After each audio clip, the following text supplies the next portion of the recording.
How big is tomorrow's USDA report? What are they expected to say? I believe that in 2021, every USDA report that they come out for supply and demand and production is going to be critical to markets. Tomorrow's report is no exception. The trade is looking for a carryout lower than what USDA said in January for both corn and soybeans. The key is if they lower South American crops, raise China import numbers, raise U.S. export numbers, and even raise some domestic use in corn. So the market is setting up for a positive report, and I think we need that to keep prices on an uptrend.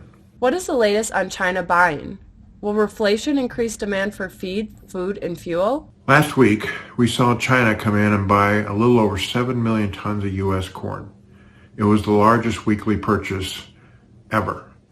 And now we have over 90% of the USDA's soybean and corn export goals on the books.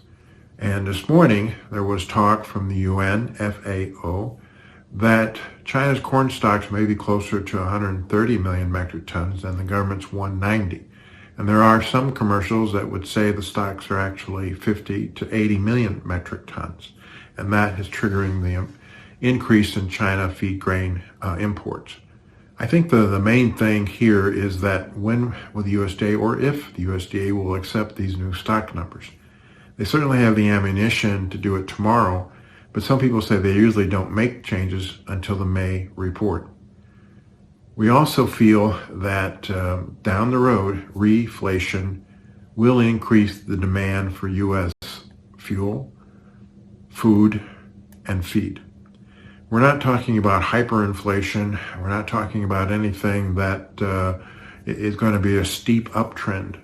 But we do think that the prices and the demand will trend higher later in 2021, especially if we continue to vaccinate our people. What are the technical signals in grains and fund position? The technical signals in the grains are mixed. Soybeans is trading close to a mid-range of a wide trading range that we've had so far this year.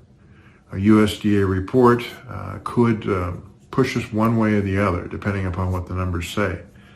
The funds, managed funds, have reduced some of their long positions in beans and meal as we head into the South American harvest and the slowdown in China buying old crop U.S. beans. In the corn market, we're making new highs, and the highest since 2013.